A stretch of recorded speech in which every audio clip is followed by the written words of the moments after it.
Alright, buckle up.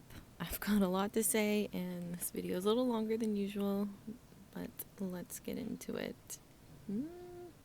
Hi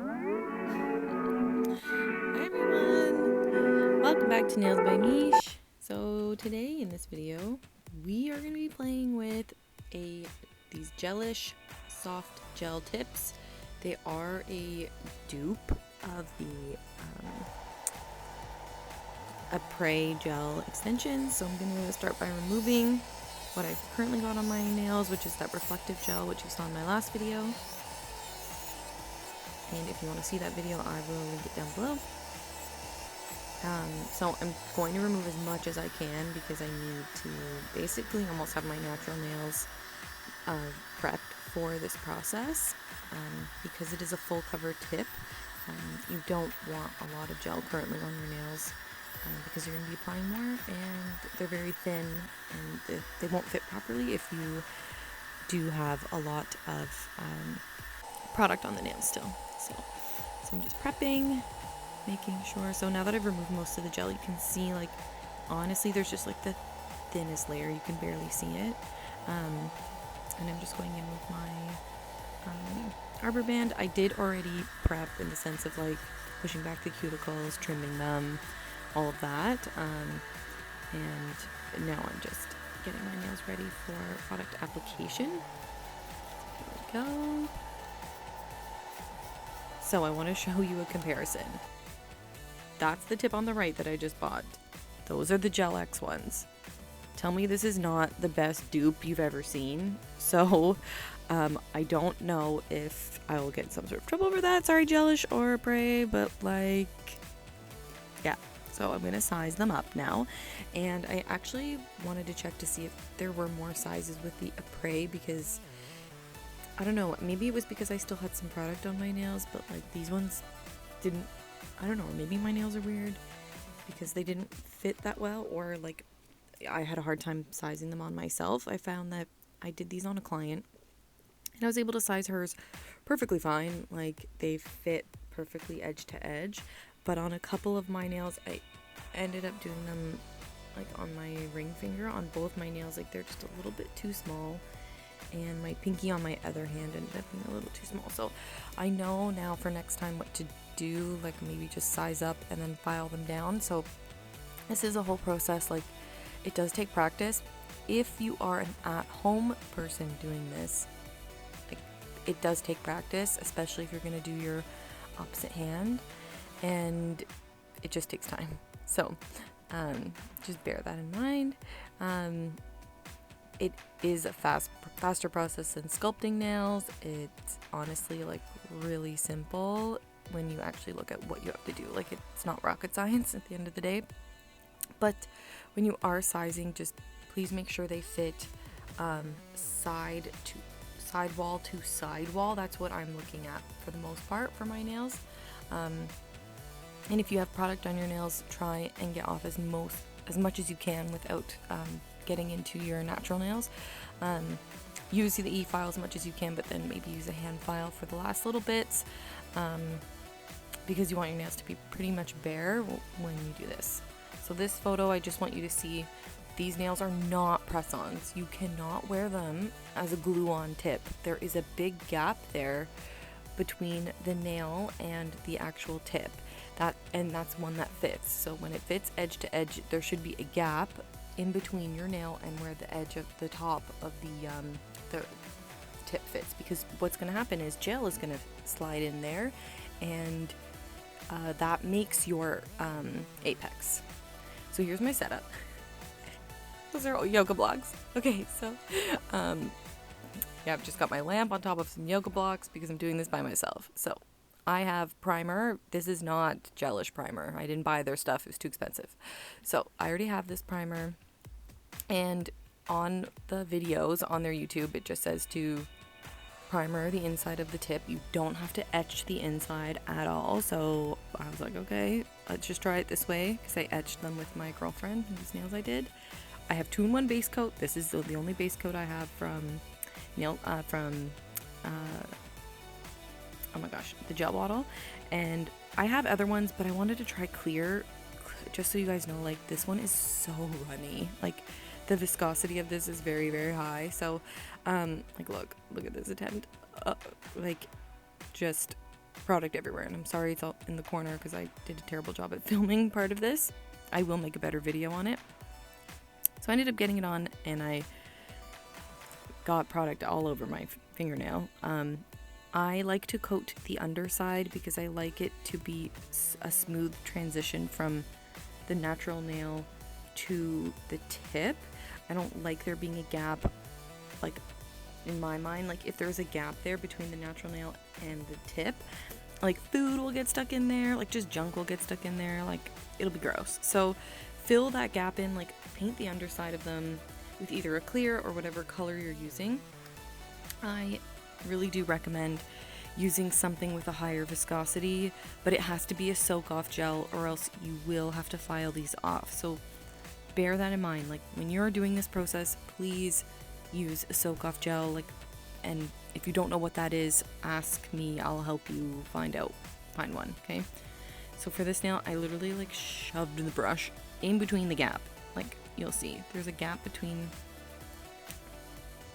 you can see I end up getting the brush like in between my nail there and the tip. So there was a huge gap there. And so I was like, okay, I need to fill that.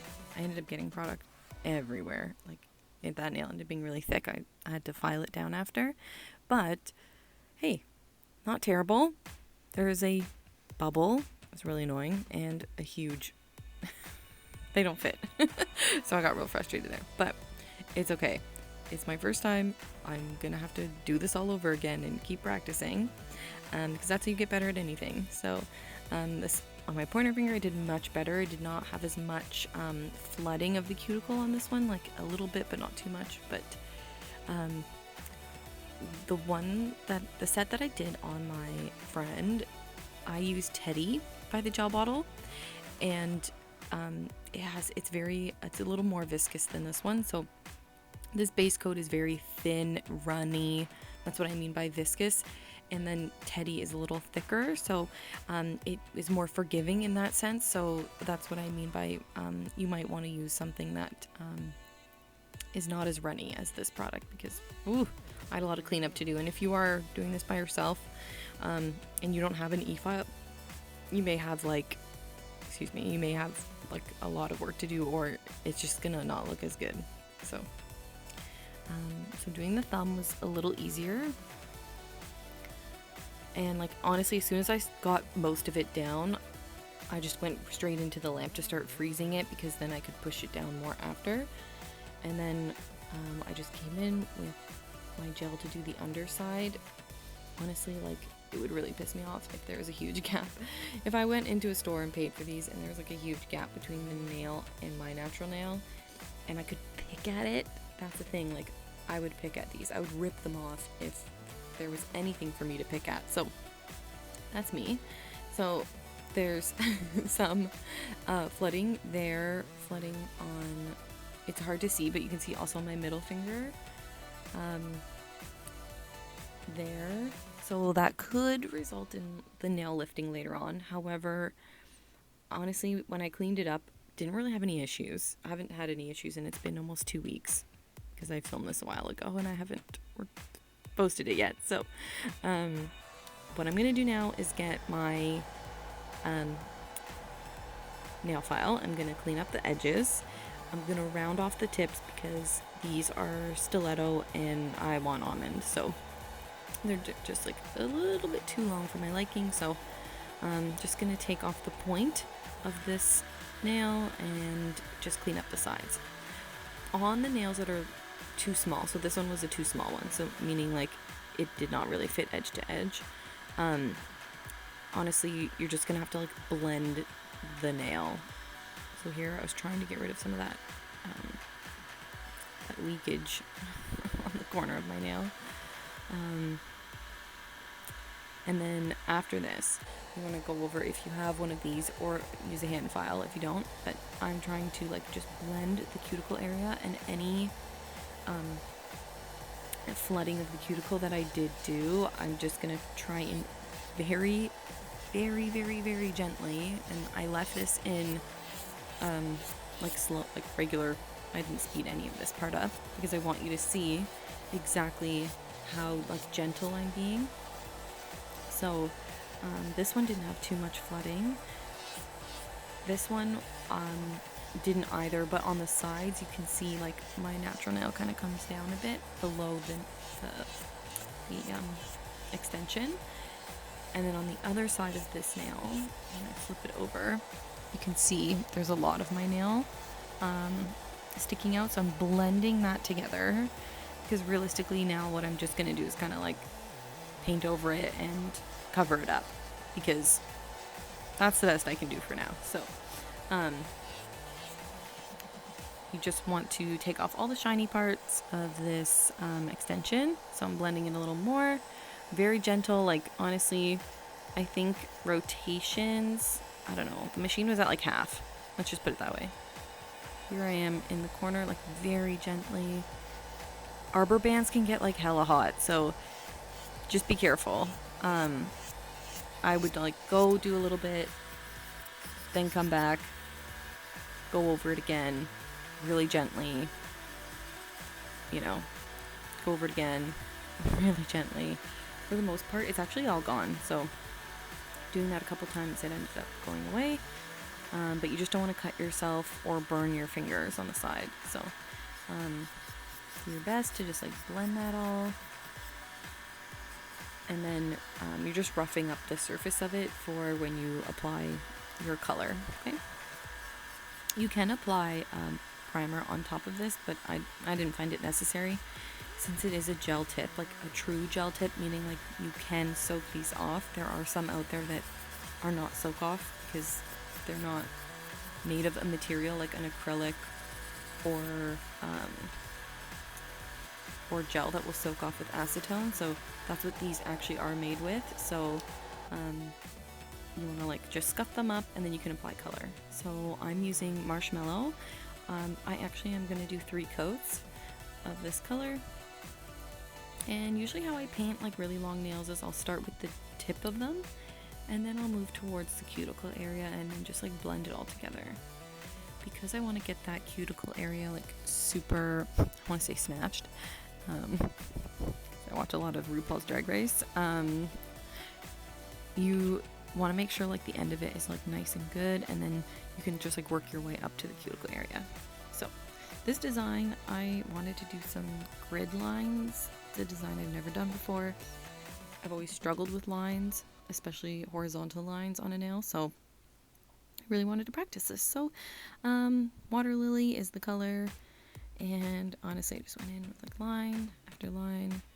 Honestly managed to do all 5 fingers in one go. Like I did not wipe any of this off. If you were to like cue to like one of my last videos where I did grid lines, which is one of my first ones, it was on my opposite hand and it was terrible. So this time I did much better. So after all the grid lines are done, I used a really long brush. That helps a lot. It makes it way easier. But now I'm just coating in top coat, and I'm gonna come in with the color daisy to paint some daisies. So daisies are real simple. Use your dotting tool, make a bunch of dots, use a smaller liner brush and blend those dots down all towards a middle point.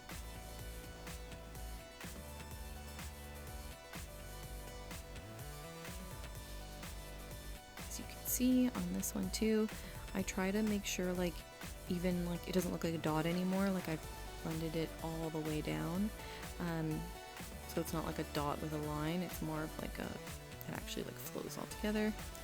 With this 5-pointed one, I started off by making it look like a star, and then just worked on blending those side walls of the flower down. So now I've got Lemonade for the middle dot. I just love this color. It's kind of like a greenish, yellowish tennis ball, yellowy green color. It's so bright and funky. I wanted to make little dots in the middle of the flowers, so I have this beading tool. Honestly, anything can be a really thin point, okay? So This thing is totally unrelated to nails. I just had it. So if you have anything that has a really pointy small tip, you can use it as a dotting tool. Then I wanted to come in with some super faint black lines. So I grabbed my longer brush that I used to actually to paint these flowers, and just came in like with the most gentlest like wisps of lines, and then went in with some top coat, and honestly that was it. Like, I mean, this design did take a long time, but the nails didn't take nearly as long. I really hope you enjoy these. I think they're so beautiful. I want to do more like grid lines, designs on my nails. Now I just want to show you quickly, that's like literally flooded the whole underside of my nail with gel. But if you have an e-file, you can file that off. It won't really cause lifting of the whole rest of the nail because it's underneath, but yeah, these are how they turned out. Gelish, which are like Gel X dupes. Like, come on, how beautiful. If you really like this video, please like and subscribe, turn the little bell on because you'll hear when I post new videos every week. I'm gonna try and do 2 times a week, but let's not get ahead of myself. But thank you so much for tuning in. If you made it this far, I really appreciate it. Thank you so much, and I'll see you in the next one. Bye bye.